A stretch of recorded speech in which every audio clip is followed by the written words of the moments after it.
Live streaming is on.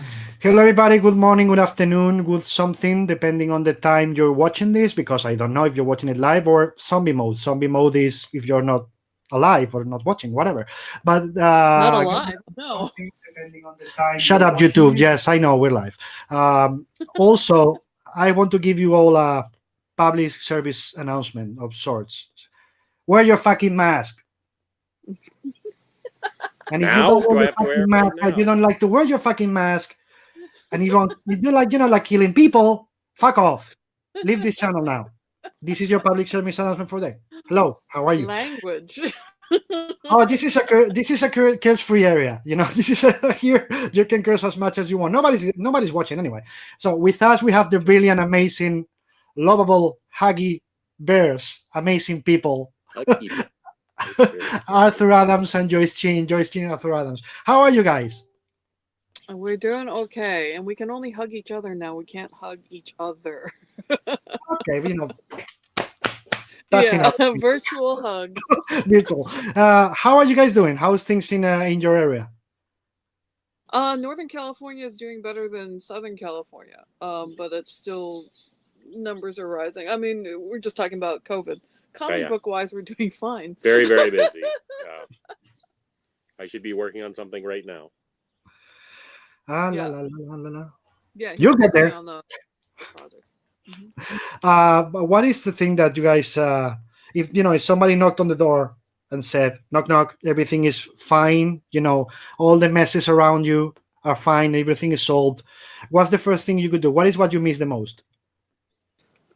I actually missed the traveling. We were supposed to have gone to London again, and we haven't been in London in a few years. And we should be Singapore normally and we'd be getting ready Australia. for San Diego. We'd be on our way to San Diego right now. Yeah. We'd be be in already San been Diego. yeah. Yeah. So we missed that. We miss seeing our Yeah. friends, really, because I mean, it's weird because we travel so much. Our friend base is global. Yeah. It's not local. Yeah.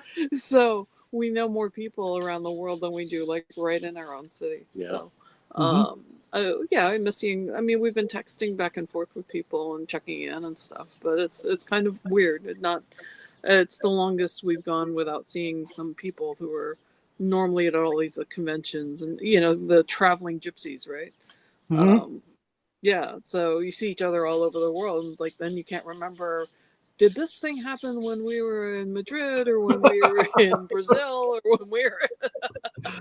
It's funny because Howard, the first day, Howard was the second one when I started doing this, and we were talking about all of this, and he was telling me, you know what? People tells me they miss the cons. Like I don't miss the cons at all. What I miss is hanging out with my friends. Just going around, and even not remembering, as you just said, where did I see that person and when did we have a conversation? It doesn't matter. Right. What matters is I don't see you in a year, and suddenly we find each other in some dinner in some town, and we start just talking like we saw each other yesterday. Exactly. Like this will have been the longest period of time we've gone without seeing a whole bunch of these people in the last bunch of years because we've been doing conventions for quite frequently for about the last 4 or 5 years.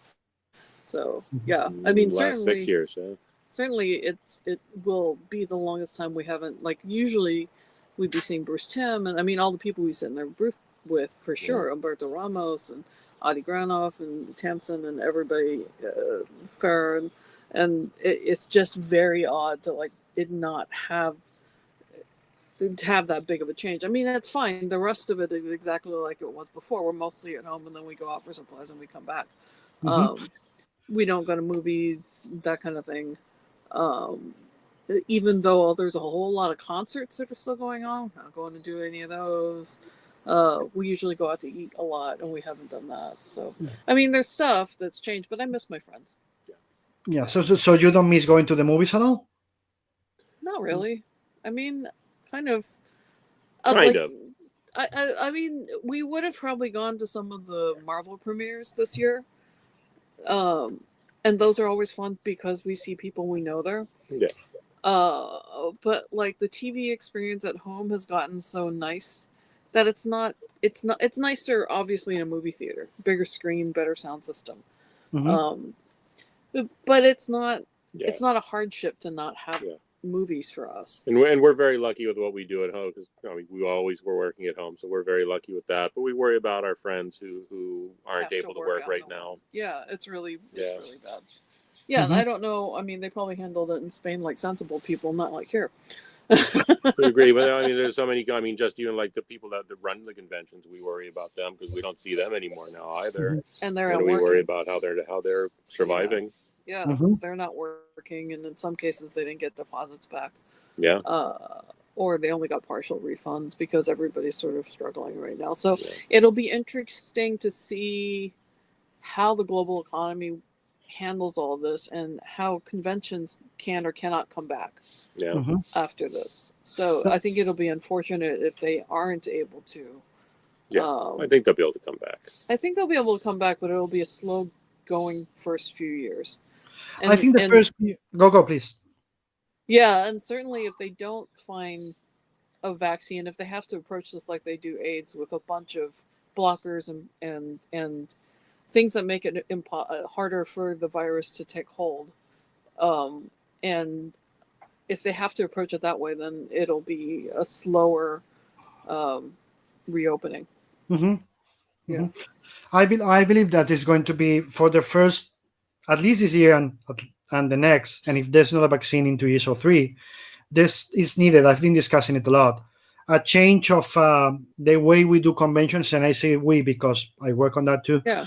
Which is that the venues are really expensive, and the problem is that if the venue is like IFEMA Madrid or Barcelona or the others are so expensive, and you are not going to have enough exhibitors because you're not, right? And they're going to tell you 30% only of the total amount totally allowed. That's going to make it impossible. So either governments, European Union, or national governments or US government puts a lot of money or says to the venues, you gotta lower a lot so this is feasible, or the other way is that the convention model has to change and it has to go much closer to Comic Salopia in the UK or Lake Como. And I mean in terms of sure. In More terms of the amount of people that goes smaller, a lot of more conventions, but a lot smaller. You know what I mean? That's actually probably the people who will start going to conventions first would probably be the people who can afford it more easily like that as well. Mm-hmm. So that's not impossible. But it misses that event feeling, like the big announcements, the movie premieres, the fans, like the people who can't afford a hotel room, but they sleep on a park bench or something and get to go one day. Because I think certainly that's what fuels San Diego. Absolutely. Is tons of people who don't necessarily have thousands and thousands of dollars to spend on hotel room nights. Or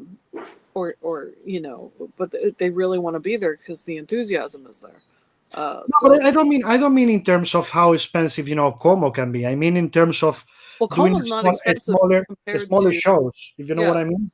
Smaller shows and a lot more during the year. Instead of doing 4-day cons with a lot of people attending, you gotta do 2-day cons with less people attending. So it's health-wise responsible. If you know what I mean. More shows in tents, maybe. Mm-hmm. More shows outside. Yeah. Yeah, absolutely. For example, here in Spain or in Italy or in any other country, like in California too, of course, where you have good weather, it's a lot more feasible than doing it in, I don't know, no offense intended, but doing it in Norway. No, of course. No. There's like a month and a half a year. Okay, that's true. But you know what I mean. If you need to move it around the year, all the conventions you have, and make it smaller, it's going to be easier for countries who have a lot more months of sunny weather. Yeah. It's not easy to do it. It's not easy to do it in Britain, for example. Right. Or they're going to have to rethink large buildings' air systems and install like UV sterilizers and all that kind of reverse venting like they have in labs. Maybe part of our appearance demand can be a bubble suit. That'll work. I don't know. I mean, this is all above our pay grade. We can only sort of speculate. It's all speculation. I am hoping Madrid still happens this year because it's in December, but at the same time, the worry is what it is. It's okay, yes, maybe it could happen, but how? As I said, the venue, how many people is going to go? how many exhibitors. You Right. have to make it There's smaller. There's conventions going on right now in the United States. We have friends going to, and have conversations with them. Like, what are you doing? Why are you? Yeah, going? I saw Claremont. I saw Claremont saying he was in a con and going to another one, and I literally sent him a message. Says, "What are you doing?" He did do. It's like, what? Yeah, I talked to him. Bill talked to him. Chris is Chris. Let's leave it He there. does believe it's real. Yeah, well, he does not. But he had it, so he thinks maybe he's. I wasn't going to say anything about that. Oh no, I never said anything about that. Yeah. But anyway, let's move on, guys. When you start working on a page or a cover, an illustration, in terms of the process, do you guys need absolute, complete, utter silence?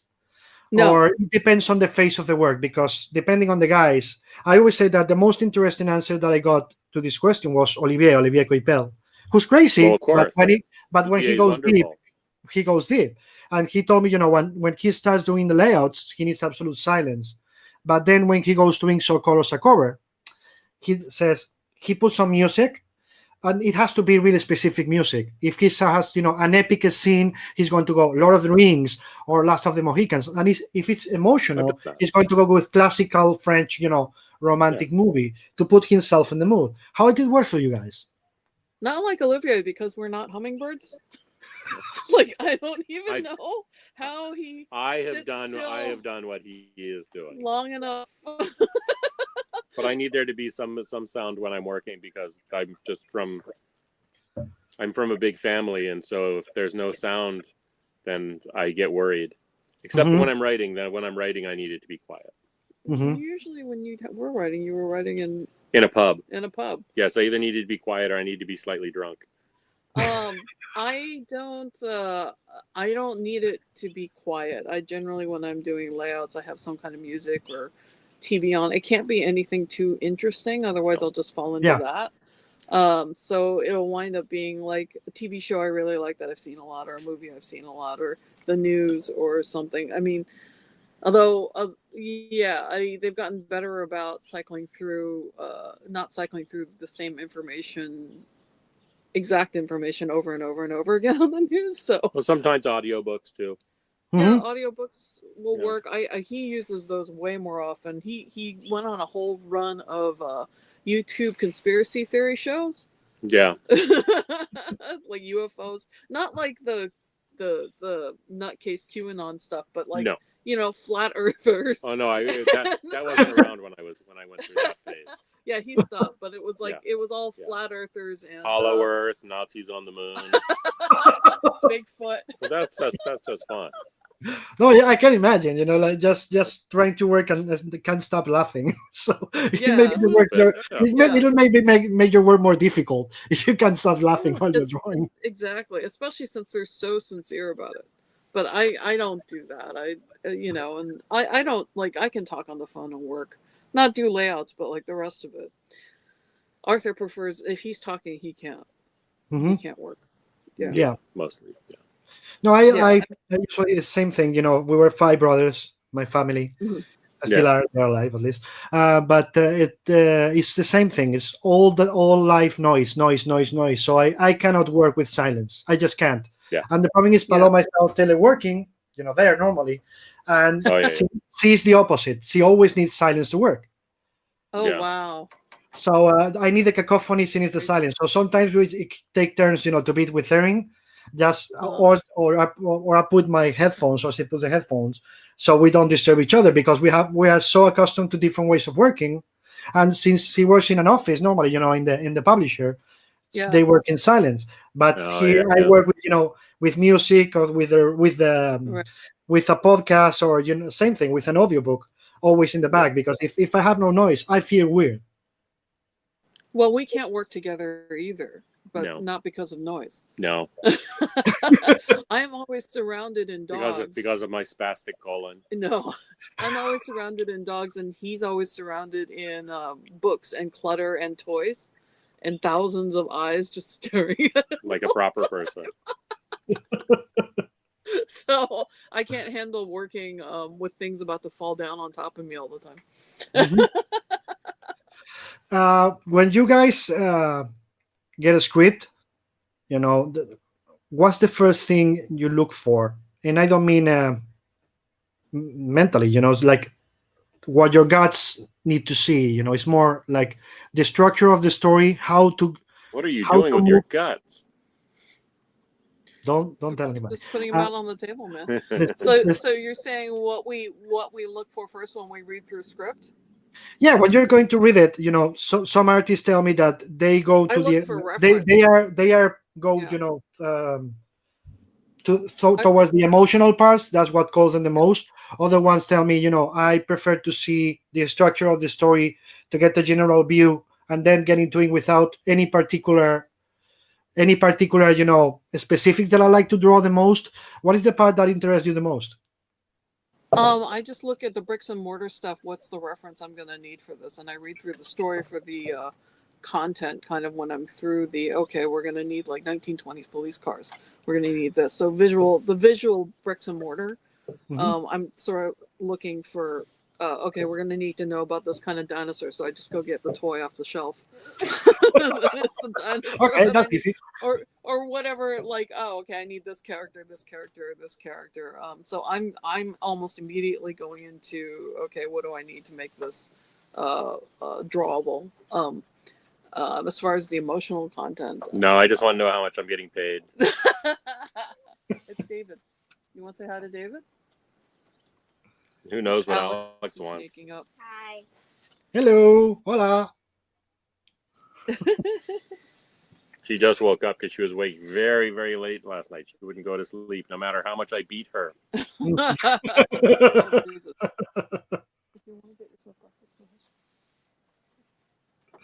So, So, Arthur, what is in your case?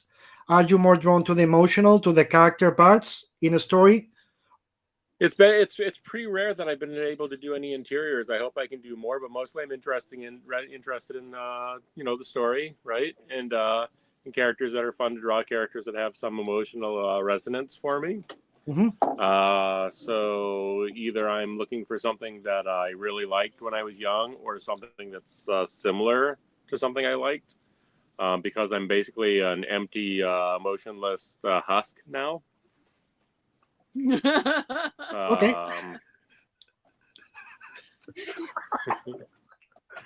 our daughter's playing with our dogs. And is amused by me being weird a little bit. No, I'm No. not. I'm concerned. You're concerned. Are you really? God, I am so Your used to whole that. life you've known he's great. So mostly I just want to have fun. Yeah. What is that? Why did you guys decide that? Considering all the different opportunities in terms of illustration, movie storyboarding, whatever. Why? Yes, dog. Hello to you too. Why did you decide to do comics? Why comics was the path you wanted to take? We should have thought better of it. That's definitely true. I actually had a choice about this too. I've read comics my whole life. My mother learned how to speak English by reading comics when she moved to England when she was 19. So she was between comics and Speed Racer, and being enrolled in English nursing school, she taught herself English very quickly. So one of my first memories was reading comics. And I didn't go to college for comic books or art or any of that stuff. They didn't have that then. No, they totally did. Not they weren't everywhere like they are now. Well, not but certainly art. She's like 87. They didn't Sure. have those then. I entered the work field, and then I finally decided I wanted to go into comics. But I actually had been interviewed for back in like 97, I think, to join the Creature Shop at Lucasfilm. 98. And they 99. wanted me to come back in after my first interview to do more, and they wanted to see more of my artwork. And at that point, I made the decision to not pursue that, because even I have a friend who's like, think of all the props you could have stolen, because they were making everything real back then. Like the maquettes were everywhere, and they were just all junked together and piled onto each other, and just in big rooms just filled with props everywhere. And So he was like, why didn't you think of me and all the things you could have stolen? But I thought it was just, I didn't want to do the commute. Be like, I'd have to get dressed and drive into work every day as opposed to just showing up at home, waking up. And that would be my commute. So I had a choice about it. I just didn't take it. Mm-hmm. You? I also didn't want Joyce having a commute. Oh. Okay. No, and this is just always what I've done. I've always, I mean, I've been working working to be in comics or working in comics since I was 16 years old. So I've always just, rolled out of bed and got to my drawing table, and so nothing has changed. Fortunately, that's made me entirely ageless. we can all see that. He is Yes. but a child. But You're actually getting younger every time I see you, Benjamin Button. Just so you know. I felt that in my back right now. How's if you have noticed any changes, how have comics changed since you guys started? There's women now. There used to be like one There's woman that. a company. Exactly. There used to be like one woman in editorial, maybe like in publishing, some executive assistants, and I think it was just 4 or 5 other women that were drawing any superhero comics at all when I came onto the scene. So it was all, and I was the only Asian one, so it was all very weird. When I first came in, it was a series of men being surprised and then working out their issues, having to work with me. So that's gotten a lot easier. I mean, there's still incidents, but it's not like every single one like it was. So. I think in comics, just as a product, it's probably gotten harder for artists to become popular, like new artists to become popular, because so many stories from both Marvel or DC, and probably less so to other companies because those are more personal projects. But for Marvel or DC, there's almost no stories that are less than 6 issues long, Mm-hmm. and it's very rare for one artist to draw all 6 issues nowadays. So I think it's hard for an artist to stand out, because there's no such thing as just a single or 2 issue story anymore. Or they're very rare at the very least. Yeah, I was talking to John Bogdanov about this a couple of weeks ago, and we were both saying, the level of craft in the artist has improved so dramatically. I think that's mostly true. And most people says, and I agree with them, that you were the first one, who really made that leap in terms of the quality and the level of detail on each panel, on each page. But I also think that has something to do with there being. What new artist now is like John Romita Jr. or any of the Buscema's, or there's no one who's very productive now. Except Charlie for Adlard, you could make an argument. Charlie Adlard is still can be very productive. That's true. Mm-hmm. But it's rare. Paul Renault is very productive. Yes, he's a very nice man. Yeah, and Pera Perez does, he has no feelings on Spider-Woman. He's doing all the issues too. So, yeah, there is. But what we were discussing also is, and I kind of agree with him, is that the craft has improved dramatically, which means it takes more time for you guys to do the pages, of course. You cannot do monthlies. There's but some of that. The market hasn't adapted to you guys. Meaning, if these artists can do 1 issue every 3 months, to say in a way, maybe they should be series that are not monthly. That No, I don't. No, I've always said that. I've always thought that was true. That comics don't really need to be monthly. I think they do need to be produced regularly, but not. I don't think they necessarily have to be monthly nowadays. Yeah, Mark Millar was telling me the same. About Ultimates. When it was time, they were really late because of his health and he going crazy with the detail. And he had a discussion with Joe Quesada, and Joe said, look, by the end of the day, if you in a couple of years, nobody's going to care this book was late. No, that's true. I mean, that's the old Alan Moore saying, right? You can, if it's good, no one will care if it was late. Yeah, yeah. Nobody remembers that the last issue of Watchmen was late, or how much time it takes, to finish Dark Knight or whatever. No. So, And of course, I mean, there's limits. If your last issue is years after your issue before, that does mean something. But if it's not like, you know, every 5 weeks or every 4 weeks or every 6 weeks, the world will continue on. Yeah, that's why I feel, you know, Black Label or Epic back in the day should be that. Should be for any other artists who can do monthlies to just say, you know what, let's do 6-issue miniseries, whatever, and when it's done, it's done, and let them take their time to do it, because we have the monthlies. No, you know, I sometimes wish that we have the others who can do it. Yeah, no, I like the idea. If it was possible that I could just do like an annual, you know, every year. I liked when I could do that, and that's pretty much how I made whatever reputation I have, is by doing those annuals. You could do that if you wanted to. Oh, that's true.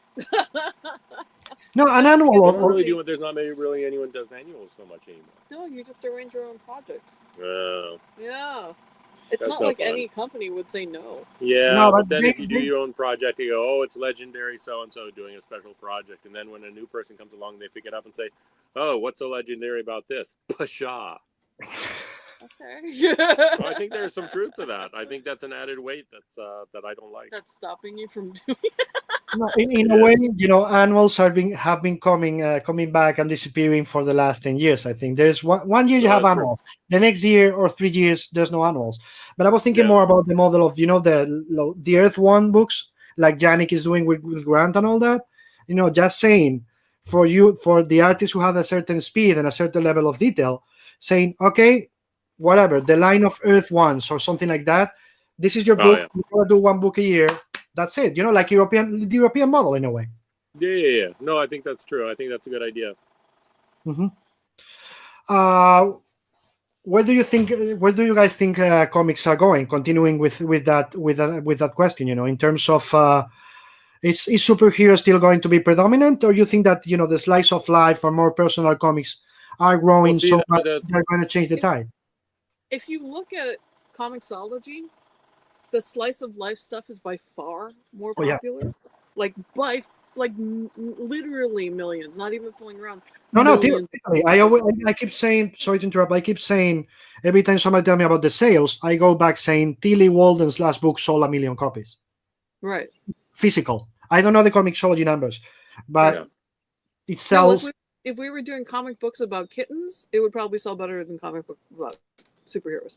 I think superhero stuff definitely makes bigger money at the movies, so they're going to keep investing in it to develop IPs. But I don't think, I don't think, especially in the United States, there's the same audience there used to be for superhero comics, and I don't know if it's a distribution issue, because clearly the desire for those stories is there. Yeah. But if you look at all the digital models, which are certainly where the younger people are reading books now, it really looks like the slice of life thing is much more attractive. There's a lot of that, and then what superhero stuff is popular, it seems, that are more manga style stuff like Alex. Well, on that platform, yeah, for sure. Yeah.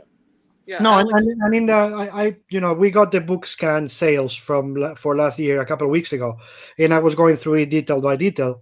If you haven't seen it, I will send it to you, and you see that superheroes are here in the general sales and in the real world, and then you have Tilly Walden, Silas Scribbles, and all that stuff here. And manga doesn't sell more than those in the physical world, but it sells a lot.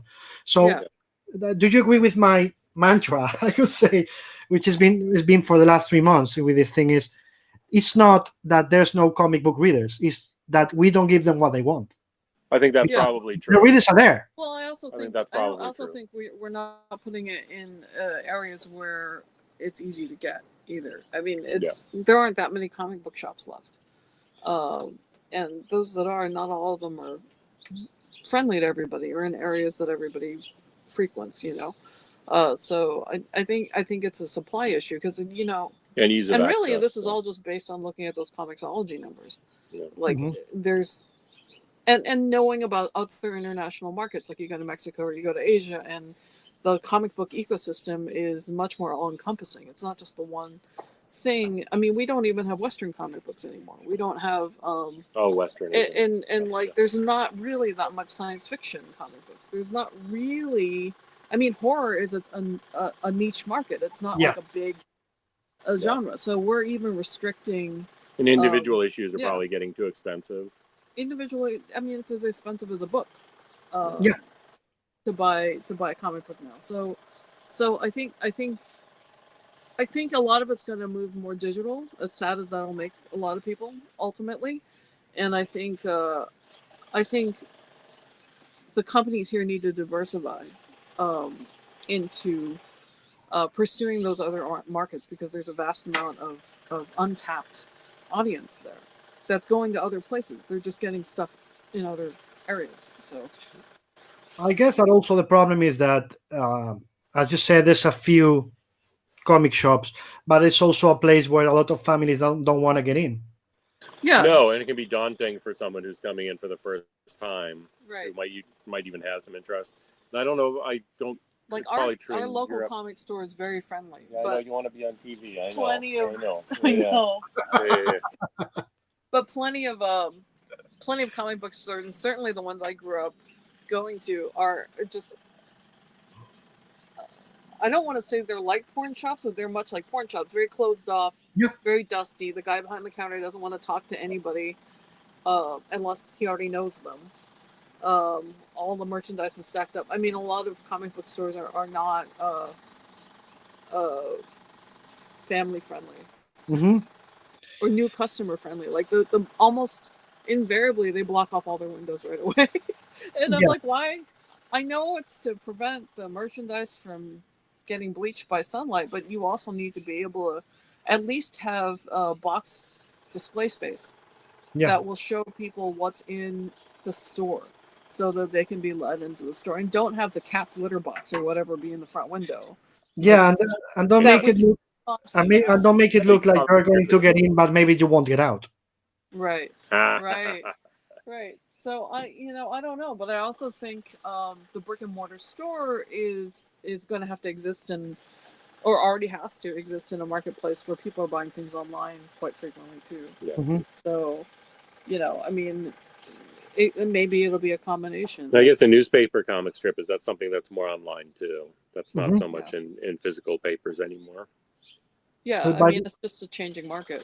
Yeah, so by the end of the day, the typical phrase adapt or die. We were talking about both things, which is changing the distribution model to get to more people, and also diversifying the content to get people what they Yeah, want to read. that's Because true. if you enlarge the distribution, but still give them But what they don't want to read the or don't care about, yeah, the romance comics, the just kids slice of life, teenage years comics, all that stuff that's out there. I don't want to draw it, but it's out there, and there's an enormous audience. So yeah, like between 5 and 10 years ago, the market here was, translations, superheroes, and French comics. Yeah. There wasn't really a national market.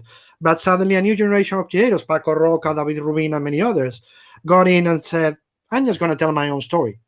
It's Right. like, Yeah, and I think if I want to do superheroes, and if I want to do science fiction, horror, whatever, and suddenly the market here in Spain, it started growing by leaps and bounds. And suddenly the government said, you know what? We have a national award given every year for novels, for theater. There's one that's missing, comics. Oh, nice. So that's now great. you get a national award of comics from the government from, I would say, 5-6 years ago. So of course that supported a lot the national creation. But what they're telling you is create whatever you want. It doesn't matter the subject. So of course the market, as I said, was there. People was just saying, I don't want superheroes, or I don't want manga, or I don't want horror. But now I have this, and that right. that I didn't have before, and now I can buy it. Yeah. So, it's so awesome. David, I wasn't expecting you to make me have to think about stuff so much this morning. So I'm Not sorry, ready for that. it's really early there, so I'm an asshole. I think all that. it's not not early for not me. that early. I'm just I wasn't expecting this much work. Okay, so I'm going to make one that is even more difficult in a way. No, I'm kidding. What makes the comic language so special compared to other media? I mean, I keep saying the same phrase, which people think as a joke, but it's not. I say the comics are the only language who can defy Einstein's theory of relativity. because we control time from the first shape of the first panel to the last one. There's a narrative control, but that's true in other storytelling as well. But I think one of the things that makes comics unique is that it's almost like silent pictures. If it's done well, it can be like silent pictures, so it can have more universal appeal. So I mean, before companies started doing English translations of Japanese comics or French comics, I was still getting them because I could understand them basically, and they were still beautiful. So I think there's at least potential for it to be a more universal language. Mm-hmm.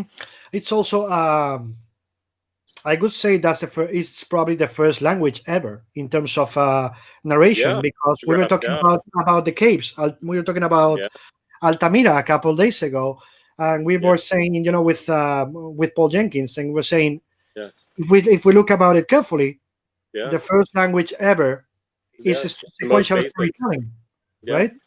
Yeah. So it's been with us since the beginning. No, I think that's true, and I think there's something to that. It's just sometimes we make it more complicated than it needs to be. Mm-hmm. Sometimes we just have to remember that it's a fairly straightforward, and just try to be clear for our readers. Mm-hmm.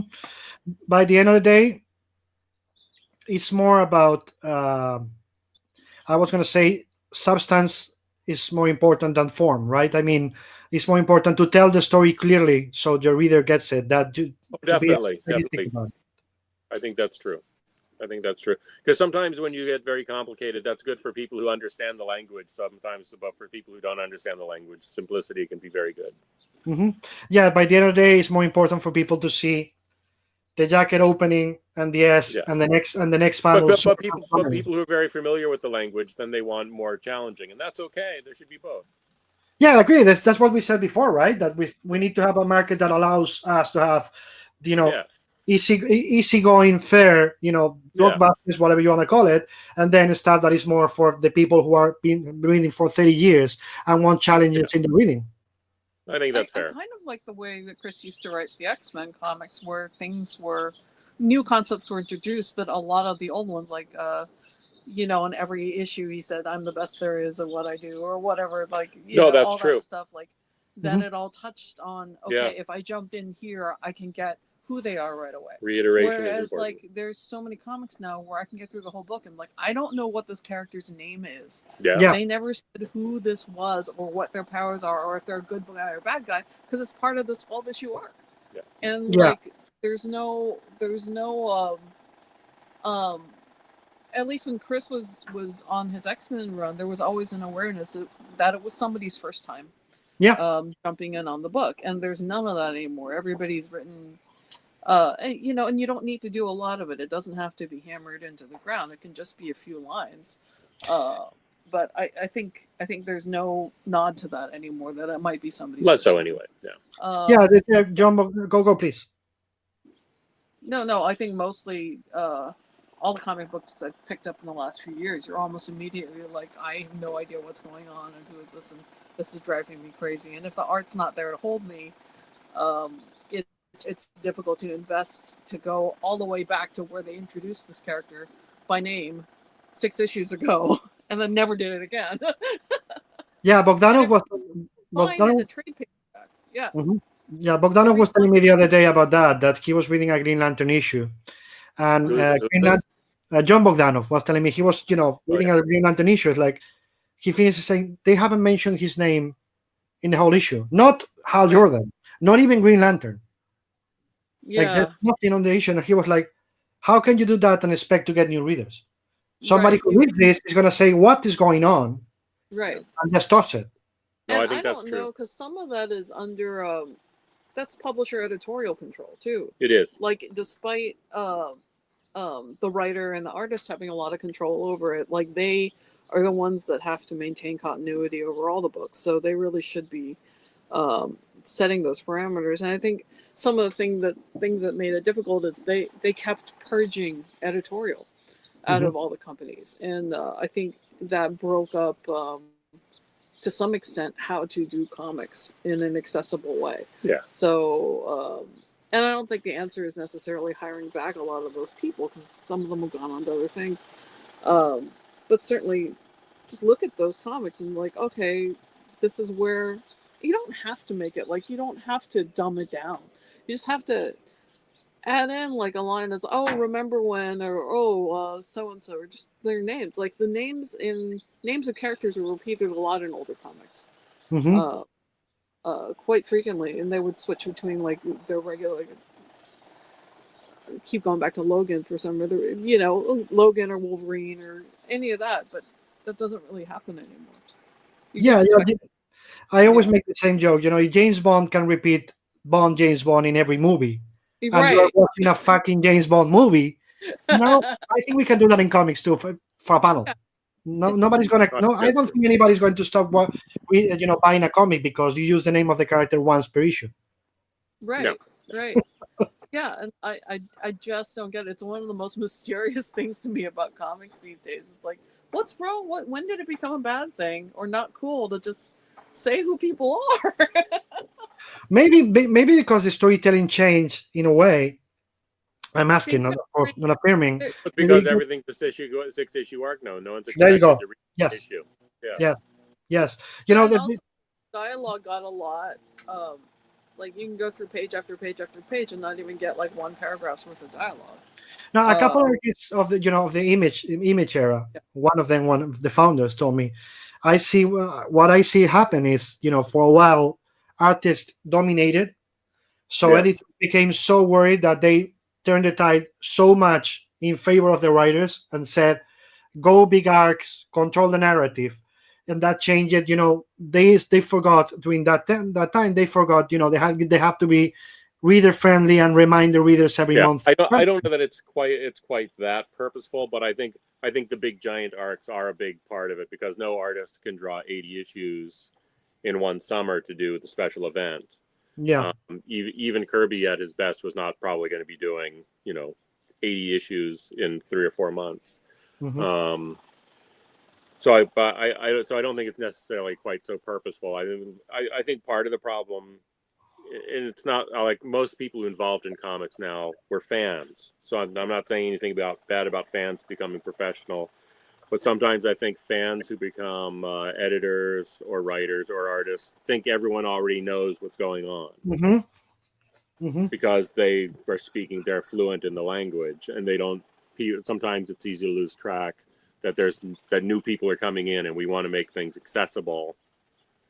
Yeah, but they take us back to the incestuous relationship in a way, or the inbreeding, if you want to call it like that, which is we're fans, we understand, the editor is fans, we understand, we all understand what we're saying. Yeah. So why are we going to talk to other people? And a further problem for Marvel and DC is that I'm not, if I come up with a new character, I'm not going to take it to Marvel or DC. I'm going to do my own character. So basically, they're still trying to find ways to rearrange it sounds too depressing to say rearranging the seating on the Titanic, but it's kind of like that they just constantly are trying to find ways to play with their toys in slightly different ways. They do right? have people creating new characters for them. New characters do show up, and new characters never stay around.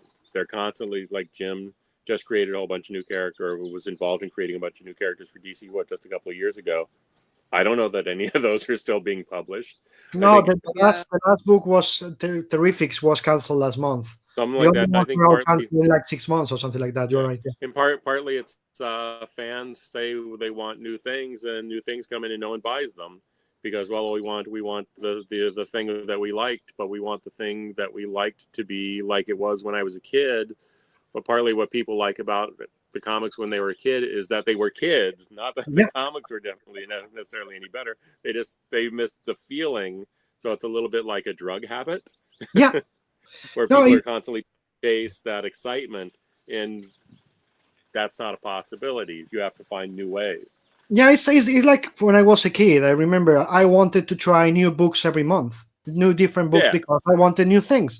So if you don't have younger readers, you don't have new readership. Of course, the old readers, and I include myself, we want to read what we love, or we have always loved, and we like.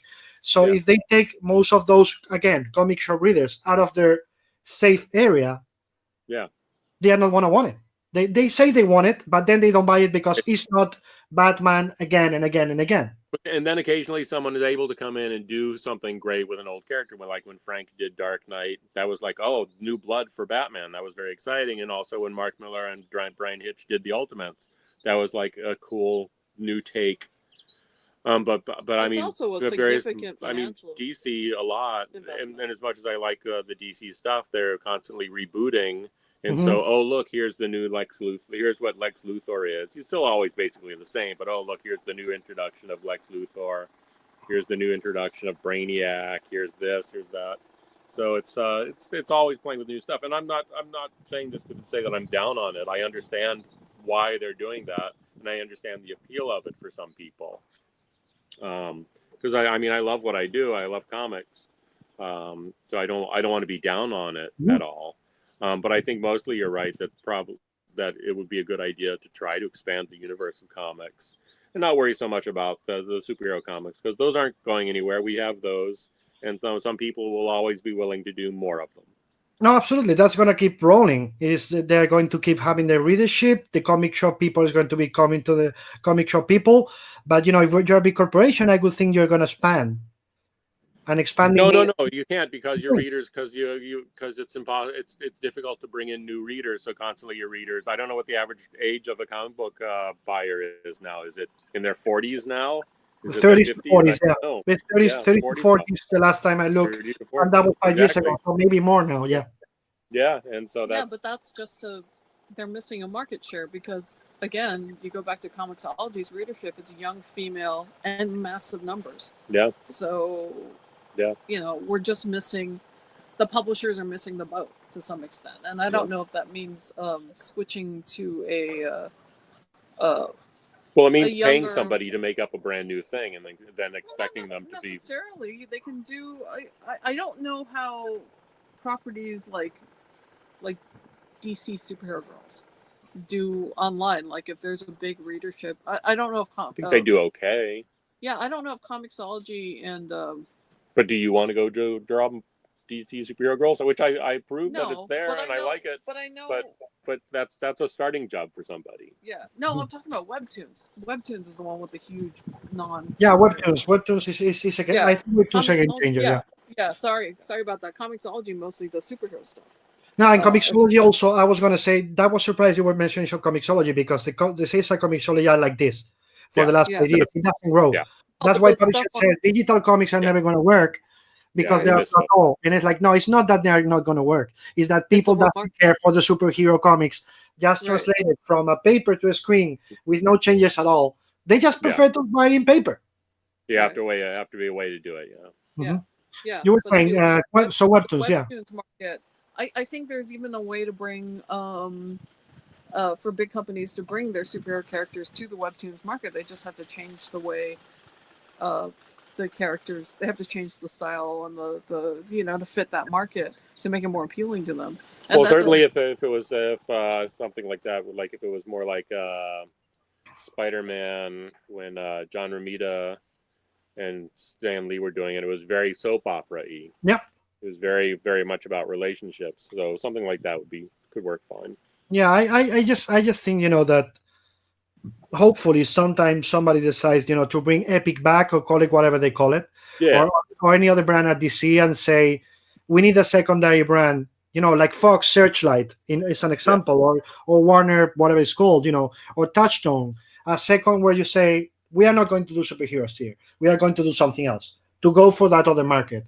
And considering DC has book market distribution with Penguin, Random House, etc., just go in that direction. Open that brand for that market. Yeah, and I agree with that to the extent that I think it's a good idea. I don't know why a creator would bring something like that to Marvel or DC.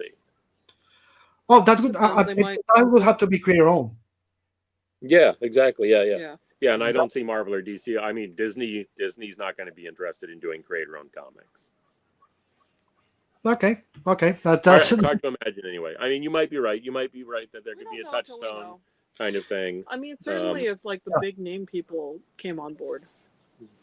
Yeah. Sorry, keep checking the time because I have to go set up my daughter. No, don't worry about it. And also, as I said, as I said, Touchstone and all that. That's the way to go. Having their own brand inside the company. Say this is where you're going to create other properties. Yeah. That we can maybe then take to movies, to Disney Plus, to whatever. If they do it with animation and we do it with movies, why not do anything? Why not do anything Sure. comic? Sure. No, Which I think it's mostly. smart. I think it's a smart idea to do that. It's not a Don't you bad think- idea. I think.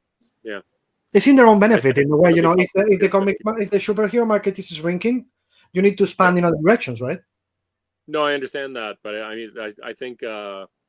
I'm always hearing that both the Disney and Warner's want to get out of publishing because it's expensive with a lower return, right? Mm-hmm. For the market. So who knows? Who knows? Yeah, let's hope that doesn't happen. So we have some questions from people here. Are you okay answering? Of course. Okay, let's go. First, Chris North, hi all. Love from Howard, hi all, blah blah. How all everybody?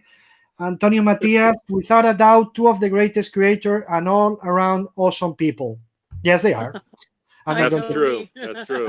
Absolutely, we all know that. Chris North asks, question for Mr. Adams.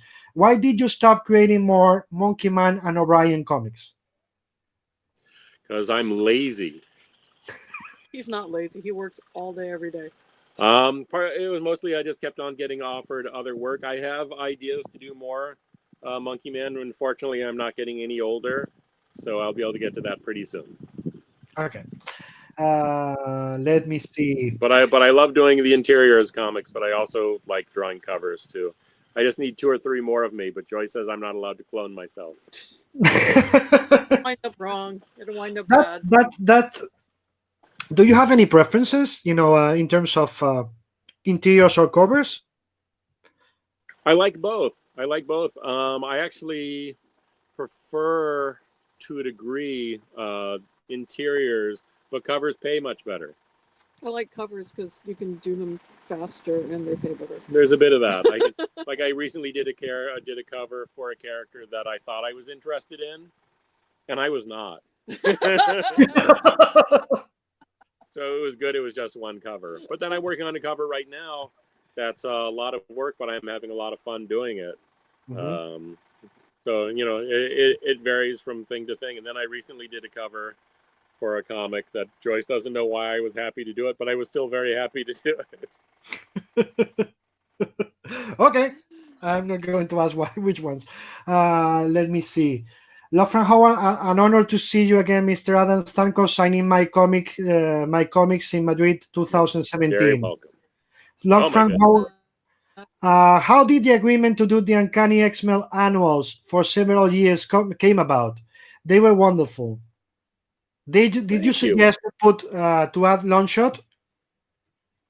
I did not. No, that was well, fortunately, Chris had a reputation for stealing artists from other writers, because I was originally supposed to do more Longshot comics, but then Chris kept offering me X-Men annuals, and I would take forever to do those, so I never got around to doing Longshot. However, Annie and I had intended to do more Longshot, so that's why Chris, who liked both Annie and I think he's gotten over that. I don't think he likes us anymore.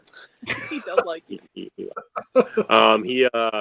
He put Longshot in the X-Men because it doesn't really make much sense for Longshot to be in the X-Men, but Chris was really trying to help us, so he put Longshot in the X-Men so that when we got our book going, we'd have big sales because Longshot would be an X-Men comic, and we would have had big sales, and I'm a fool for not having done it. Okay. I don't know why Annie. If Annie has ever forgiven me, I don't know why. Okay. Question for Mr. Adams. At a time when creator-owned comics have such a good chance of great success. Okay, this is the same question again. Why don't you work on new Monkeyman and O'Brien comics? I totally should, and I have ideas for at least 3 or 4 other books. I should do those. It's just a matter of finding the time to do them. Yeah, he adds, why don't you do it starting a crowdfunding round for it? Side note, no, I think that would be successfully popular. Financed his project, blah blah blah. She says, we don't want to do fulfillment. No, in the financing is not a problem to get a creator-owned project going. Yeah. I have plenty of offers from companies to do that kind of thing. It's just a matter of finding the time to do it. Okay. Okay, perfect. Let me see. Logfrank asked, your issues in the Authority were great. Too bad that you didn't finish the arc. What happened I to those? agree. What happened to those pages that they asked you to revise? I sold them. Yeah, I sold them. I'll be right back. Because the revisions were relatively simple. So I think that was on a separate piece of paper, as I recall. But yeah, that was disappointing. It was. I mean, I understand why DC had issues with the books that we did and why they wanted the changes, because we did those, of course, right when there was the attack on the World Trade Center in New York, and so that's why DC got squeamish about some of the activities we had going on in the comics, and so that just made things later than they already were, because Mark was dealing with his illnesses at the time. Hopefully he's better now. But he was dealing with personal issues. And then DC got worried about how the book was. So I was very disappointed I couldn't finish the last issue. Also, I think my reputation, and deservedly so, is that I don't know if there's any comic I've ever done that's the right number of pages. I always add extra pages, and the companies get very upset about that. And I kept telling them the last issue, I got the script, and I told them that this book needs to be 4 or 5 pages longer. And they didn't want to do that. Okay. Let me see. With all those years of experience, Mr. Adams, what advice would you give to your past self when you were a beginning who didn't know anything about the comics industry, especially in 2020? So this is old people advice, but it's true. I wish I had told myself this. I wish I had listened to it more even now. Eat good food. Don't eat some food. Get some exercise. Go out for a walk more often.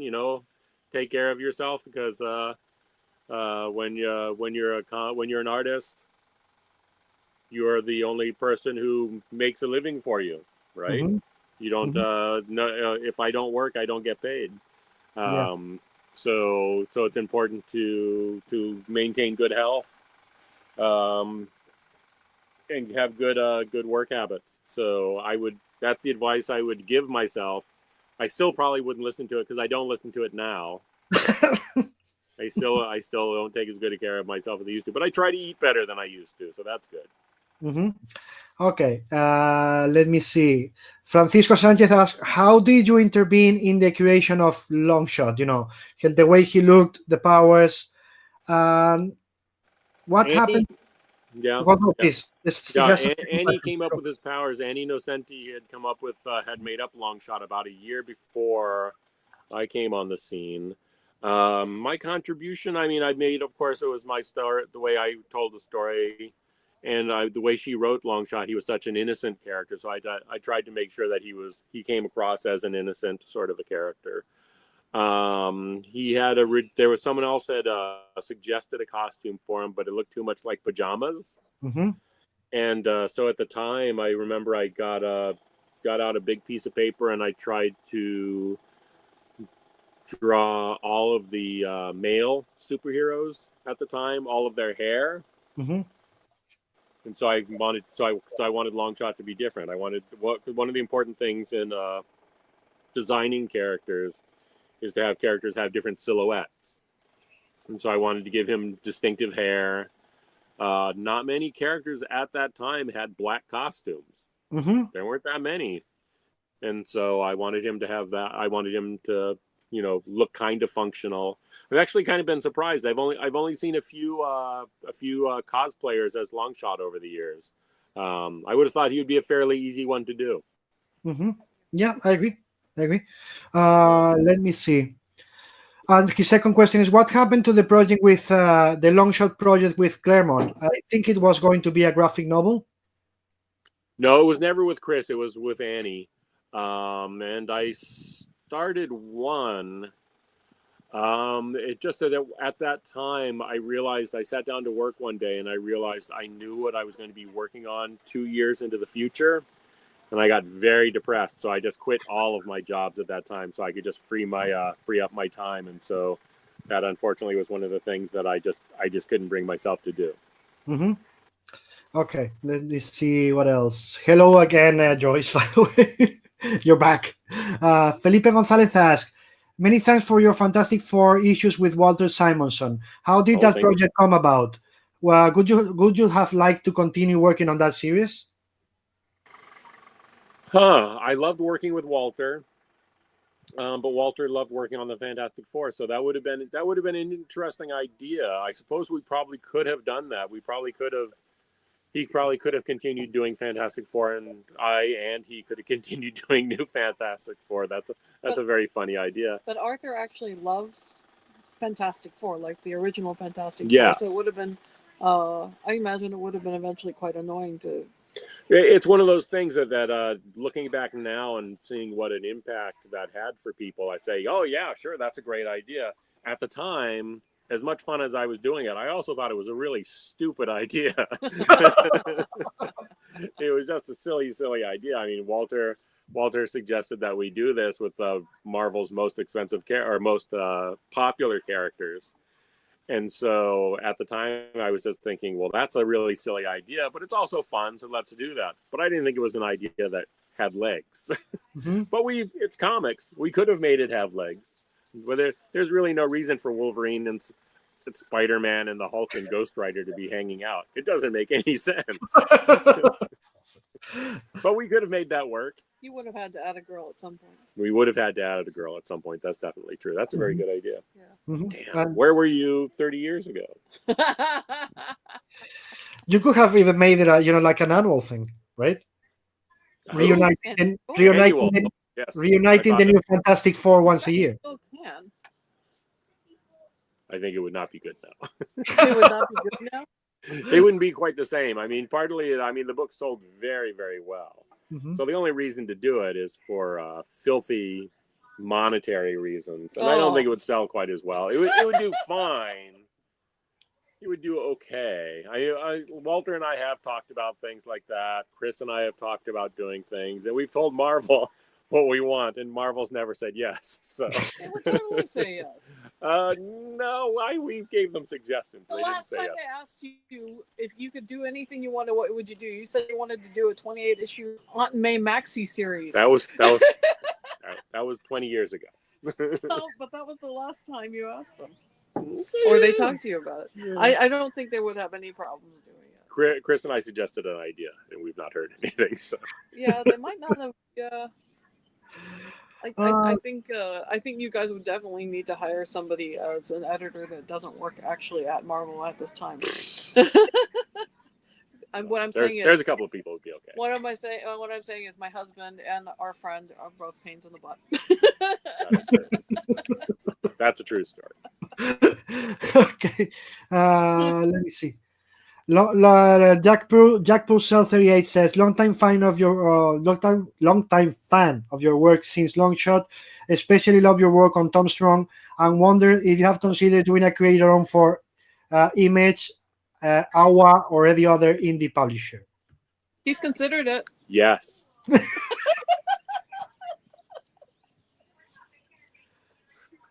If you ask that, he had. Yes. Okay.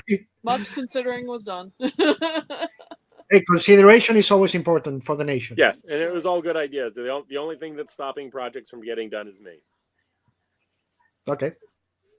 Felipe Gonzalez asks, what would be your dream project that you would like to draw for both of you? But for Arthur, he adds, Godzilla doesn't count.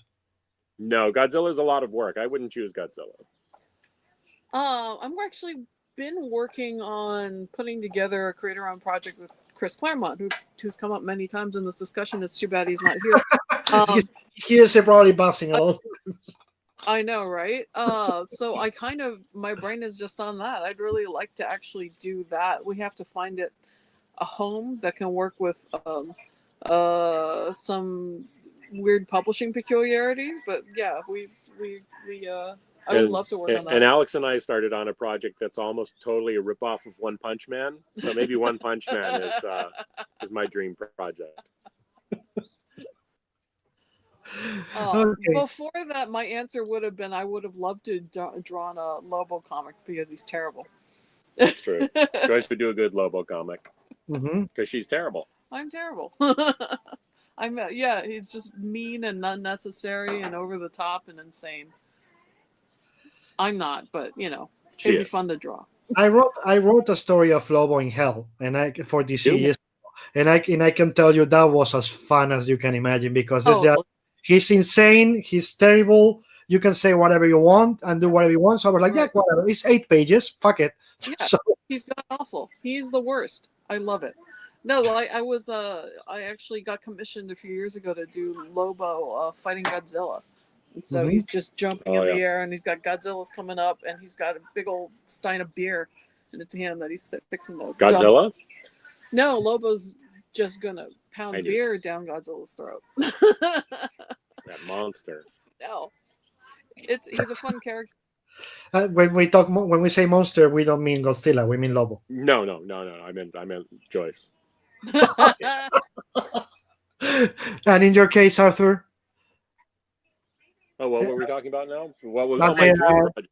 the Also dream Punch dream Man. character, Yeah, also dream One Punch project dream character. Yes.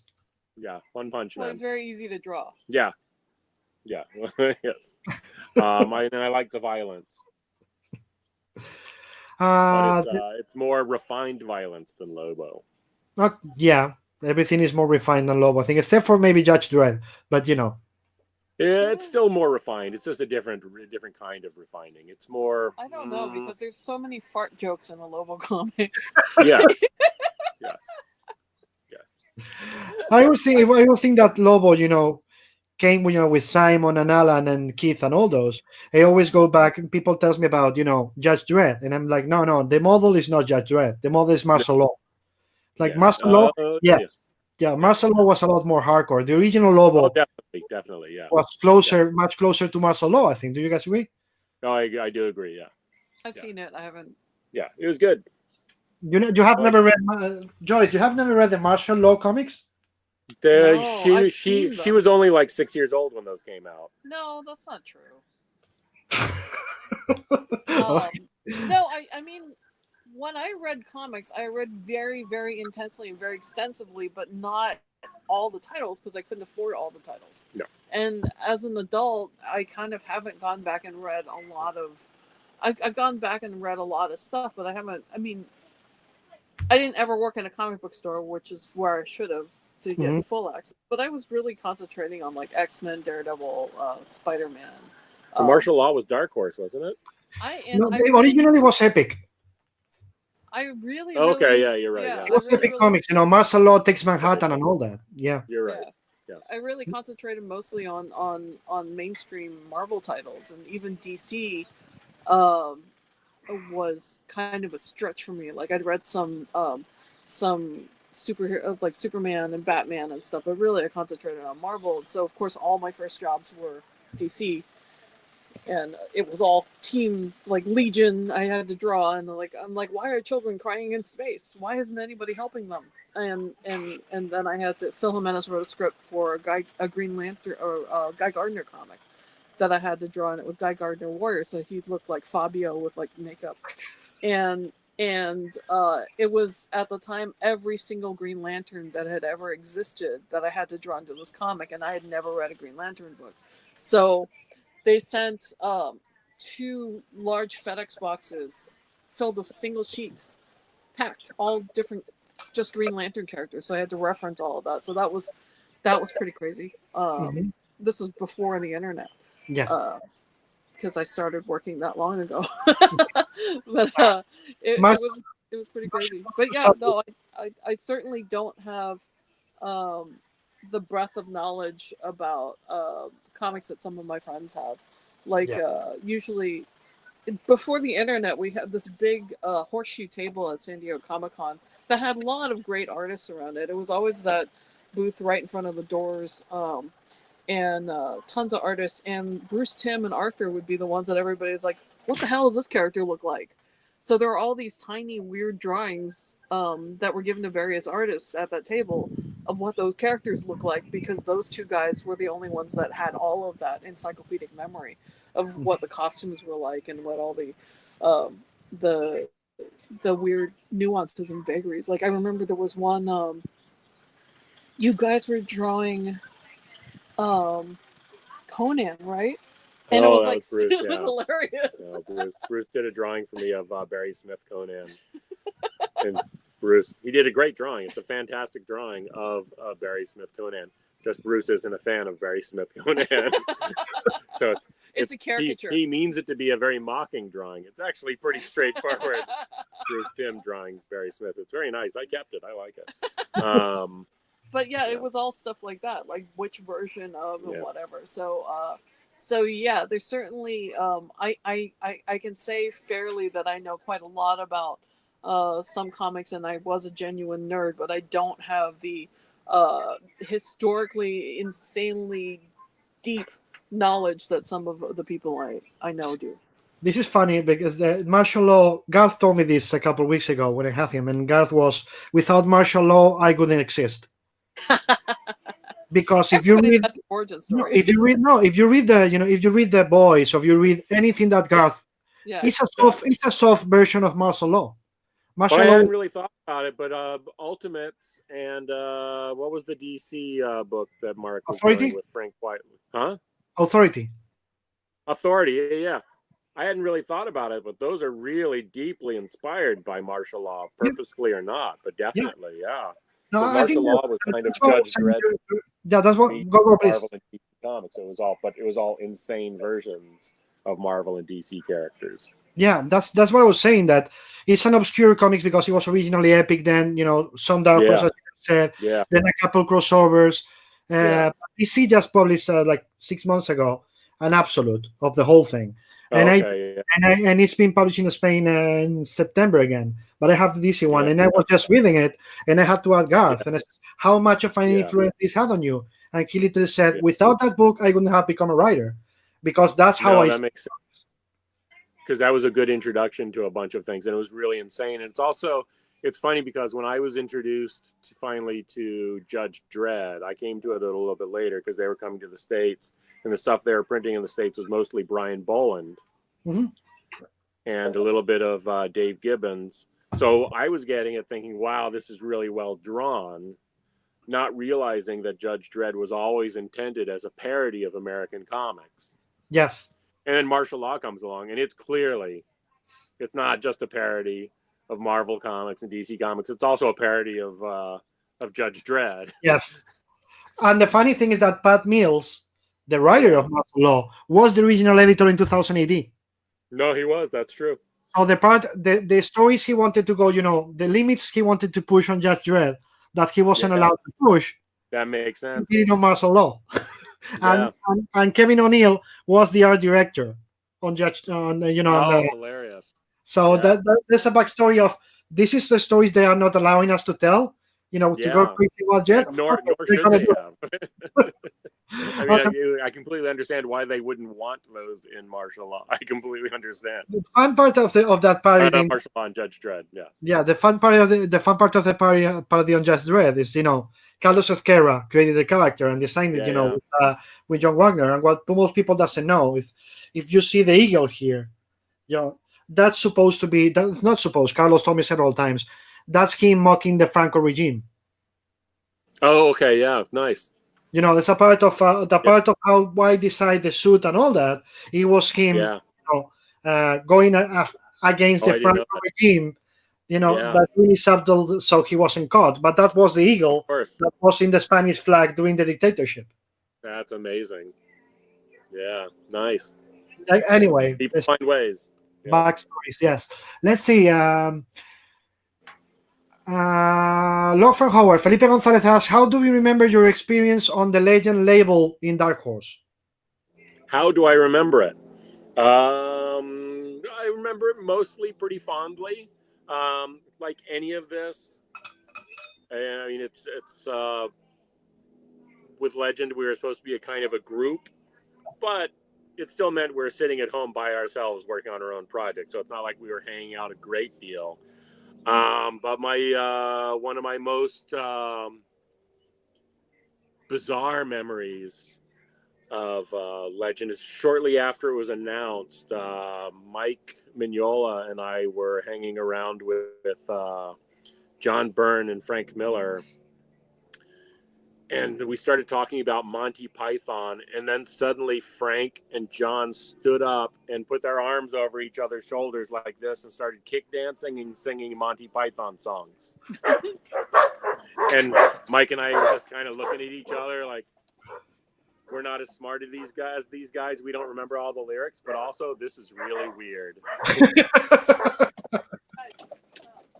Was there any level of coordination between you guys to the books, or was it just like very little? I mean, Mike and I kind of were thinking about having a shared universe, but Mike has always been much more dedicated to getting pages done. Mm-hmm. So I was working at my own time, and then as I was working on Monkeyman, I broke up with my ex-girlfriend, and then met Joyce. So it was a complicated time. Okay. So it's a time when sometimes personal got mixed up with business, and so I'm either very focused on business or very focused on personal. I'm not very good at dividing my time. Okay. Was it Legend was before Image or after Image? Because I'm getting a question. Well, after Image. If It it was a response to. And it was definitely inspired by Image, and it was mostly we are just a group of fellas that got along well, and so we thought that having our own group would make more sense than working with Image, which was a new thing, and we didn't quite understand it. We liked the idea of working for Dark Horse because it was an established company, and also they gave us a really good deal. We had a really good financial arrangement, so it worked out very well for some of the guys who kept on working on it. Mm-hmm. Why was the brand, the Legend brand, disappeared? Why did you guys decided Legend? We don't need that. Well, I think we had. I was not productive enough.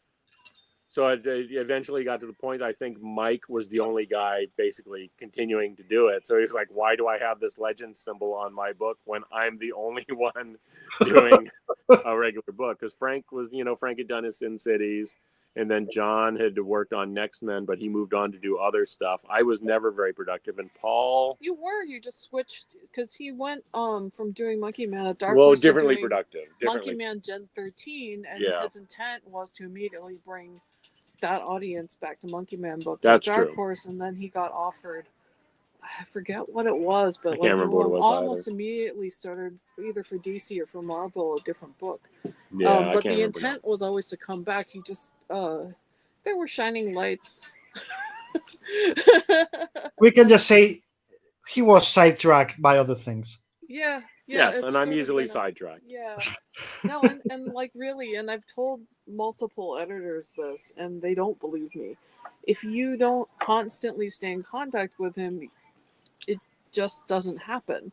So they sort of stopped bugging him about it, and other people were bugging him about things. So they got the attention. And I've told many editors over the years, like, this is the only way that people get work out of him, and they never believe me. They really... Also, I'm a pain in the ass. You're not, though. I'm not. Just need I'm a to delight. You are a He delight. just really needs a lot of contact from his editorial staff. I do. So, and they stopped doing it. So, Well, being all legendary and shit. right. No, Yeah. they expected him to just do that, and it didn't hapen. Mm-hmm. So it really is the squeaky wheel for him. So basically, the reason I've not done more work, it's the world's fault. I blame society. I Yes. keep telling them, this is how you work with them. Nope. Well, But, you if know, they don't listen, Yeah. if they don't listen, what are you gonna do? Right. How was Joyce? How was the creation of Wynonna Earp? How did that happen? I had been working on Guy Gardner Warrior with Bo, and I think we did 3 issues together, and he had this idea for the character, and he brought it to me and said, do you want to do this at Image? And I said, yeah, that would be great. And so we kind of created the look and a lot of the characters together. So after that, it got a lot more complicated. But it was a fun idea, and I've run into the fan base for the TV show and the comic at cons, and they're really great. Mostly women really, really appreciate and love the show. So I'm happy for that. Mm-hmm. Let me see. Dusty Abel. Hi, Dusty. He's here. Don't you have work to do, Dusty? What are you doing?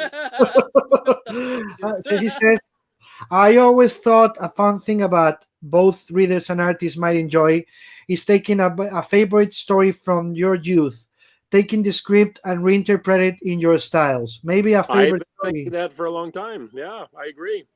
He says, maybe a favorite story that you have a special attachment to, or maybe a random issue that always stuck with you. Just curious what you guys think. Mike Pickett, I've if the always notion thought interested you. I've always liked the idea of that, because it seems like that's possible to do in movies and in television and various places. People are Retell able to the find story. ways to tell the same story using an old script. So I've always thought that was a good idea, because there's some stories. I just posted Ken Watanabe did a Japanese production of Unforgiven, the Clint Eastwood movie.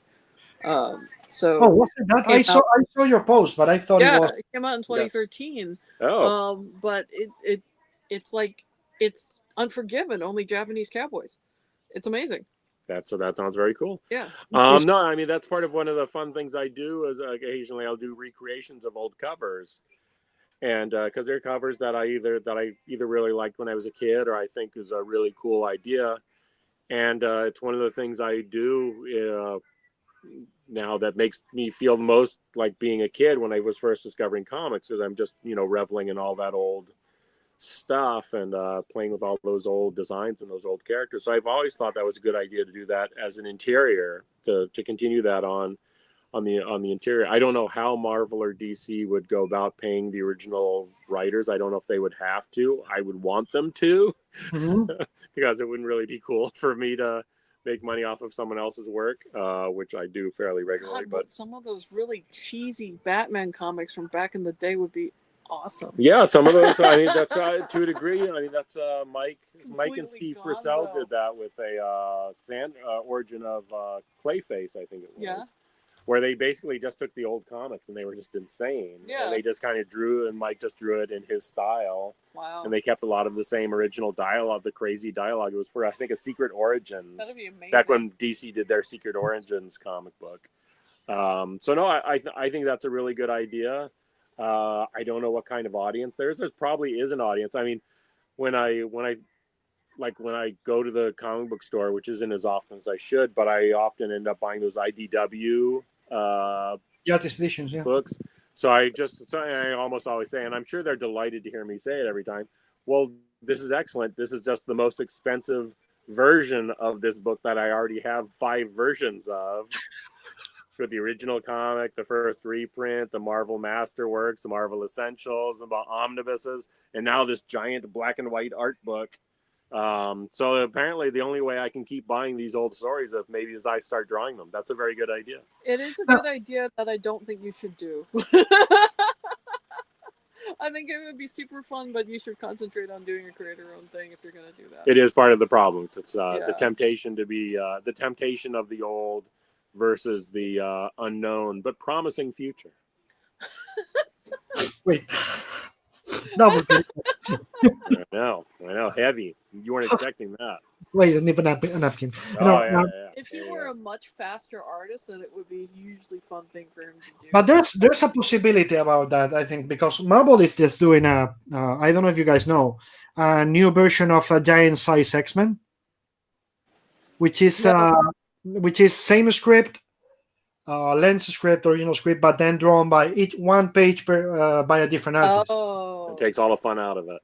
yeah, it just winds up being a disjointed mess. I mean, it's fun as an intellectual exercise, and each page is, of course, interesting. I guess there's But somebody as a who's. project, it winds up being. I think there's some fan was doing that with Dark Knight. He was getting different artists to do recreations of each page. That'd be expensive. I don't remember if it was the Night one, but Gabriel Walter, yes, he showed he showed on Facebook his page, yeah. I think so, yeah. So you think that if it was done, it would have to be a remake with the same script and one I artist would per want to do it. book, Yeah, I Not- would do it with not my drawing. like 20 artists. Yeah, no, I would do it my own way. I would want to expand where I want to expand, right?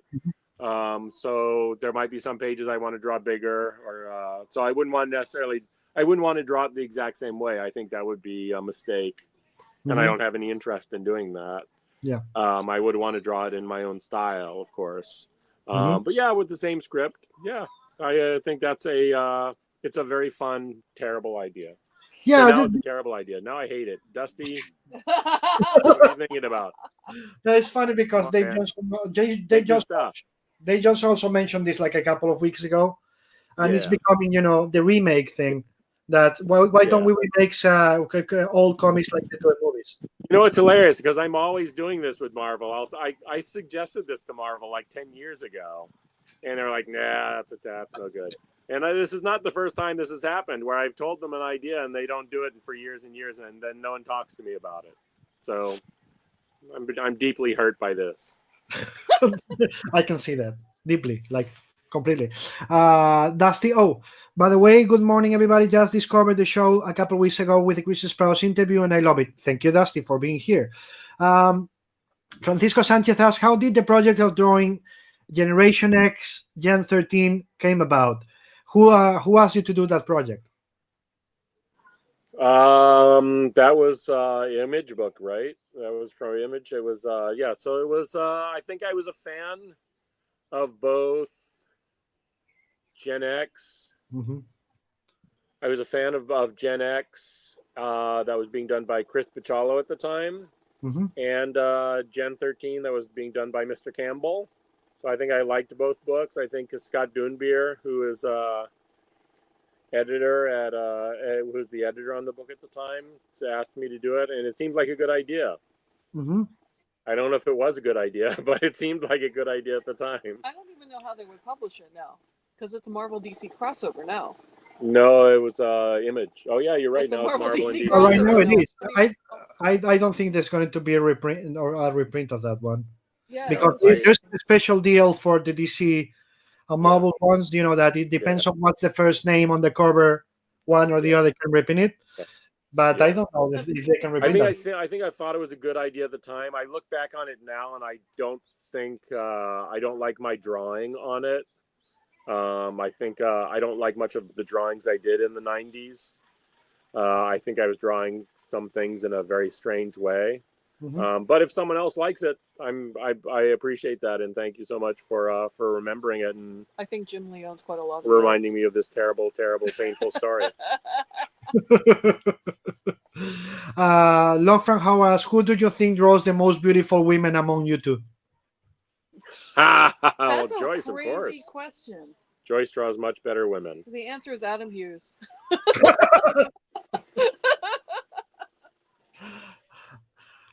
Joyce, what are you working on now? Aside of the Well, we're career, trying are you doing covers for Marvel still? No, not right now. Oddly, they haven't called me since I had a stroke. They're very I can inconsiderate. draw. I can. I've just been working on the project with Chris, really, and like just getting character designs and hammering out ideas and stuff like that. So we're hoping to find a home for it soon, so we can really get going on it. But do you have any issues ready, or just waiting for you guys to have it, ready to? We have character designs and character descriptions, overview. We have a bit of script. We don't have. I mean, it's all working in between schedules and various nonsense going on in our regular lives. So, I mean, both of us kind of want to find it a home before we really get going on it, because there's other stuff, Yeah, absolutely, makes absolute sense. But yeah, no, I'd like to get going on that. Love from Howard asked to Arthur, did you enjoy working on Johnny Future? Could you I did. could you design the characters? Were you part of the of the script ideas in the book? I designed the way it all looked. Steve Moore and Alan Moore actually wanted her to look significantly different. They wanted her their description of her was much more based in 50s science fiction comics, which is fine. I just didn't have any interest in, or I wasn't as interested in drawing in that style. I wanted to try to do a more Also, she was topless, right? an unusual. No, she wasn't It was topless, like but she had a sheer top. She was supposed to have like a see-through It was top, a and I was like, totally see-through top. I can't figure out a way to draw this character with a see-through top. Also, because I wanted her to draw her with big boobs, so I couldn't make her. You made it like halfway see-through. So I made it halfway see-through. There's Yeah, underboob. there's like shoulder stuff, but I wanted to. There's things I wanted to do. I'm sorry that Steve Moore passed away. I think he had a lot of really good ideas. Sometimes I think the scripts were a little. I think they could have been a little peppier, but overall, I really liked the. He had some ideas for her relationships between some of the characters that I was not Pretty willing crazy. to pursue. Yeah. He did want to push the thing in some pretty odd directions that I wasn't ready for. I But think it was a very collaborative project that wound up being better for it because Arthur would just sort we of had redraw we stuff. kind of butted heads a little bit. Not seriously. It helped that we lived very far apart, so it was very rare that we could actually talk in person. And I don't know if either of us particularly liked having talked in person. But Did we ever? I never met him. No. No, we weren't traveling much at that time. Right. And but I'm glad I did it. I think it was an important artistic step for me from going from some of my earlier work to my current work. Mm-hmm. So you consider it was important in your artistic evolution, you mean? Oh yeah, I'm glad I did it. I'm sorry that DC owns it because I wouldn't mind doing more of it. I don't think they're doing anything with that character, right? No, I can't imagine why they would. The book never sold particularly well. It sold okay. Yeah. I have an idea for a ripoff version of that character for my own, so I should just go ahead and do that too. It's amongst my many interior jobs that I should be working on. Mr. Adams, what's the story behind your love for all movie monsters? It's not all movie monsters. It's mostly the movie monsters of my youth. Like I love movie monsters up to maybe Planet of the Apes. Mm-hmm. And I love like the Howling and American Werewolf in London. I'm not particularly keen on like Freddy Krueger or Jason or Michael Myers. Those are fine, but they're not part of my youth. It's just that's not even a straight horror, right? Those are when the gore starts.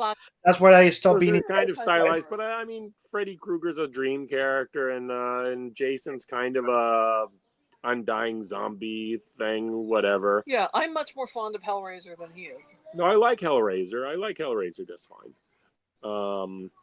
But no, I'm more classic. I like the old, like the really designed characters like Frankenstein and the Wolfman. Gilman.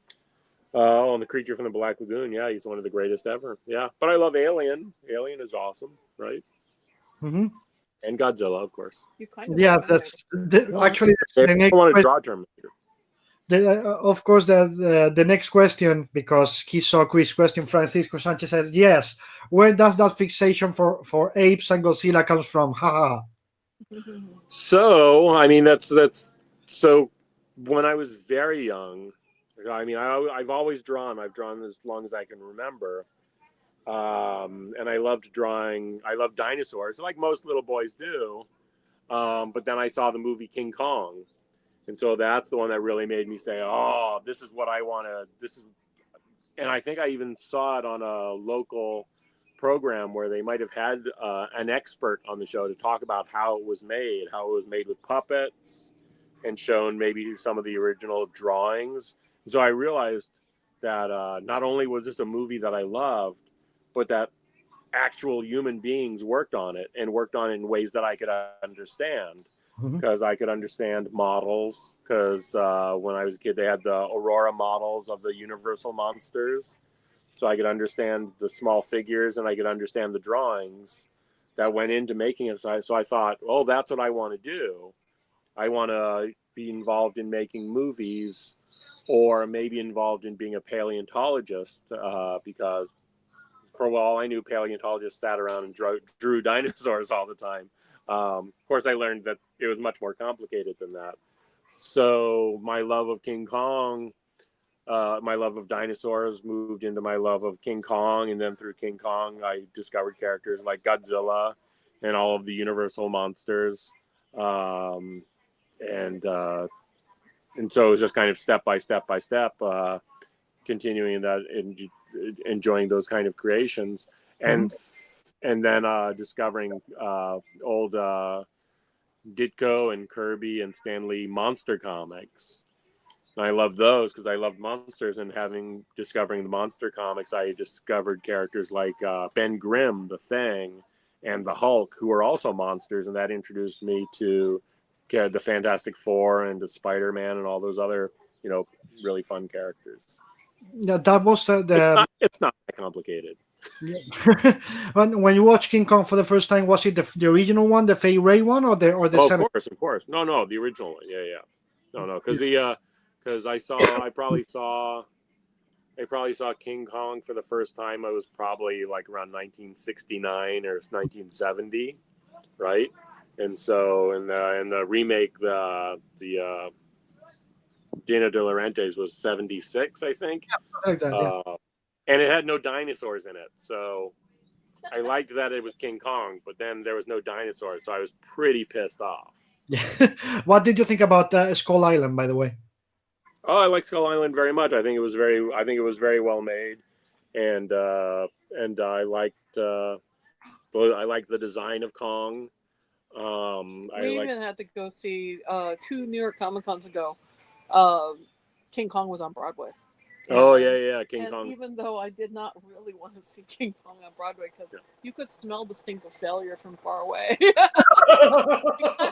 we got tickets because I knew he would really want to see it, and it was hilarious because we got tickets for the second night it had been open, and we ran into Dan DiDio, who at the time was at DC, and he said, "Oh, I got it for the first night in case they don't let it have a second night."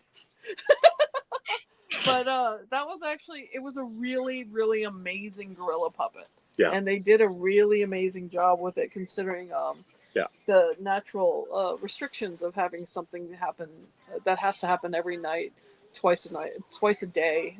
On a relatively small stage. Yeah. So that was a pretty cool effect. Yeah. Yeah, it was a really amazing technical experience. How long did that last? About a year. It went on for about a year. Wow. Yeah. Like so basically I think it might have still been showing as of the next New York Comic Con, but not much longer after that. Yeah, it ended pretty soon, Yeah. either just before. It had or a pretty just short after, run. yeah. It just had. It was clear they'd worked really hard on it. It was very and- expensive. Yeah. So yeah, it was not a good play. Great puppet. But the gorilla was amazing. Yeah, the Kong was amazing. Yeah, that was really excellent. Yeah. Everybody did a really good job. It was Yeah. just Yeah. the thing Yes, that so of the last ones, I love the Skull Island because it's like a B movie. Oh yeah, it was very well made. It all looked good. I liked that I liked the Vietnam era that they chose for it. When I first heard it, I thought that sounded crazy, and then they did it. I was like, oh yeah, perfect. Totally makes sense, It yeah. makes perfect sense. Yeah. So I'm looking forward to seeing what they do with the next one. Hopefully it'll come out eventually. Did you like A long time ago. Did you like the Godzilla one? The last one? Yeah, Oh. I liked it. Yeah. No, the people were terrible. There's things I could complain Well, I agree. about. The characters, the motivations, and everything was Monsters like. were great. Yeah, the people were terrible. The mother and father, I wanted them both to be crushed by monsters. Or Yeah. I actually Yeah. had crueler. I had Like- crueler ideas for the mom. I wanted the mom to spend the rest of her life in prison, because she was very, very bad. But no, the dad, no, he was terrible. And then a lot of the jokes, but the monsters were great. That's true.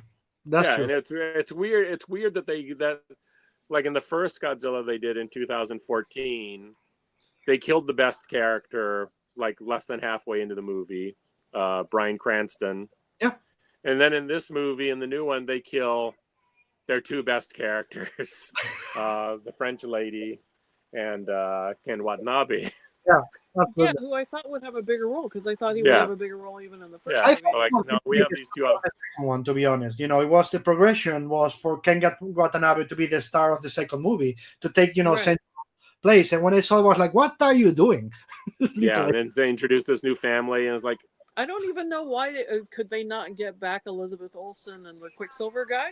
oh, I don't know. I don't know. It doesn't make sense for them to come back. They were Well, yeah, but they were survivors of the they first were thing. They weren't. survivors, but I thought they were setting up because, like, literally wherever that guy shows up, everybody else dies. So I thought they were going to set There's up a bit of some that. weird There's thing. a bit of that, but I where understand letting those there go. winds up being a reason why. Elizabeth Olsen was probably shooting one of the Avengers movies, and you know, probably too expensive for them anymore to do it. And there's no reason for. I mean, to a degree, you could even see how they should have probably done that with the Alien franchise. Is not worry about the Sigourney Weaver character. Yeah, Just go on to the next thing. Just go on to the next. But she was not the problem with the ones that didn't work.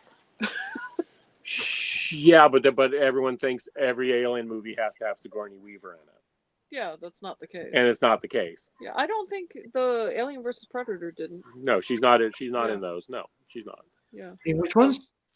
And No, the Predator, terrible no, Alien versus no. Predator. She just the last one she did was Resurrection. Or Retribution, They or wanted to Resurrection. do the one with the District 13 the director now, which was Yeah. going to be a continuation straight from Aliens, ignoring Yeah. 3 and 4.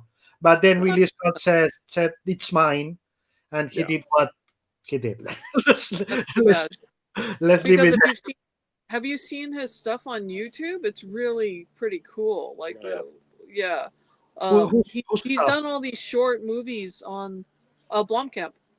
He's done all these short. Joyce, short you're out of camera. You are completely cut from now. You- well, I can't tell. He's done all these interesting movies on. I think they're under Oat House or something like that. Like short horror movies and short sci-fi movies, and you could see where he would have done. There's I forget what the name of the movie is, but there's a very alien-like short science fiction horror movie that you could totally see it. What an excellent choice he would have been to do another Alien. Yeah, they had all the designs and all that, and I remember in an interview with Sigourney, to be honest, when she was like, I never wanted to do it again, and Yeah. I It's a don't know, plot. and You it was like shouldn't have to be covered. I saw all the designs and I saw the plot, and I was like, okay, this is the one time I'm gonna do it, Yeah. Oh wow. because you know she was convinced by just seeing Yeah. what you said. This is the guy. This is the guy who can do a great movie out of Oh, anything. absolutely. Do you know what they're gonna do with it now? It until Right, Ridley Scott disappears. That's Yeah. dead, because what literally Scott did was just go stomp and take it out of the way, because he was like me and nobody else. It was really ugly. It was really, because they had to play the part. Sigourney, Michael. I forgot Michael the name. Bean. Michael Bean. and Blomkamp had to play for 6 months, like, oh, this is fine, we're going to do it at the same time, blah blah blah, because they were still under contract. And then they suddenly, you can see they shut up. They didn't talk about it again when they realized Scott was literally, killing the movie just to do his own stuff. That sucks. Especially when you see the movies that Scott did. Anyway. Yeah, one of them actually made me angry. Oh, I remember Paloma and I, when we left Prometheus, when we left the theater, we both look at each other like, this is the first movie in years what I thought the director is telling us to our face, you're dumb, you're stupid, and I'm going to treat you like you're stupid and don't know how to, Yeah, it was that one, and it was one of those things where they get a bunch of scientists together and they follow no scientific protocol at all. Like, not even a nod to it, not even pretending. Damon Lindelof told the story about that. It's really, it makes no sense. But the other writer confirmed it. There was 2 scripts. Oh, Yeah. 2 scripts. The original script and then the Lindelof script. And Ridley Scott did. I like this scene. I like this scene. I like this thing. Since he was producing and fully in charge, nobody could tell him, Ridley, that makes no fucking sense. You're just, this is scene that they're the cleverest scientists in the world. They know everything. And in the next thing, they're all stupid. And what they do is no sense. So if they put it together, it drove me. it makes no fucking sense. So Yeah. that's the script of the movie. He just decided to shot what looked good. It looks good. It looks If good. it was- It's Ridley Yeah. Scott. That's what he does. Everything Yeah. he does looks Well, beautiful. it's kind of people ask, what did you think of Six Underground by Michael Bay? I'm like, it's a really Michael Bay film. What can we like say? Michael Bay, you're not going to like this film. But if you like Michael Bay, this is a Michael Bay film. But, even for Ridley Scott, like, usually his stuff is at least... I mean, I think that one of the coolest things about Gladiator was it was a fairly complicated story spanning years, and they managed to tie it all together. And it looked like it had been thought about, but this was just kind of like, well, let's string a bunch of pretty scenes together. And none of it really was thought about. As much as Ridley Scott hates producers, he's one of those directors where you can easily see he needs one. Yeah. Somebody to rate him in to say, yes, Ridley, that looks amazing. It makes no sense. Yeah. That's why The Martian probably, his only good movie in the last few years. Yeah, Because it's a good Yeah, solid it's a good movie. movie. there was another director, which is the guy that was I forgot the name. The guy who was doing Daredevil for Marvel, Drew Goddard, I think it was. Oh yeah, Drew yeah. was the one who made the deal with the book writer, etc. He did the script, he even blocked up everything, and Ridley was between Prometheus and the next alien or something like that. And he was told, "Okay, this is it. You can do it. We give you the movie for the next alien one. You have like 5 weeks. Just shoot it." Yeah. So it looks amazing, but there's a producer behind it, and the script was all done. So he just had to shoot it. It's like, okay, this is a good movie. But the moment he got free reign, he just wanted to make for it to look good, as you just said. Okay, so Lord from Howard says Arthur is one of the best pencilers I know. He's in my top true. 3. Thank you. Who said this? Lockfran Howard. And Chris North also says, Mr. Adams, my teacher in 1989, saw my Longshot comic with your art on it and told me, this is crap. I told him he doesn't know what he's talking about because everything author does is art in capital letters. It's true. That's a long time to hold a grudge. Some wounds never heal. Okay, you guys, we've been at this for 106 minutes already, just so you know, so close to 2 hours. And you have a life. It's true. We do have to get some other things. That is definitely true. DC Comics needs their cover. It's DC Comics. So let's keep talking. No, I'm kidding. So thank you so much for being here. Thank you, David. Thank you for having us. Thank you, everyone who called in or who sent in the questions. That was very helpful. Thank you. Or else we would have just had to look at David for 2 hours. Yes, that's. I'm so sorry about that, you guys. It's just life. There's things you gotta cope with. This case is, my ugly mug, which I think is the most disgusting thing in the history of the universe. Since I am the host, fuck you. Yeah. You gotta come with it. Also, there you go. Thank you so much, guys. Please don't cut before because I want to say proper goodbye to you after I cut the live feed. And for you, thank you so much for being here. Thank you so much for your questions. You are all amazing. And tomorrow with us, Mr. Leandro Fernandez, that guy who just drew something that became a movie on Netflix with Charlize Theron or something like that. Oh, that one sounds more interesting. I haven't watched it. Don't tell Leandro I haven't watched it.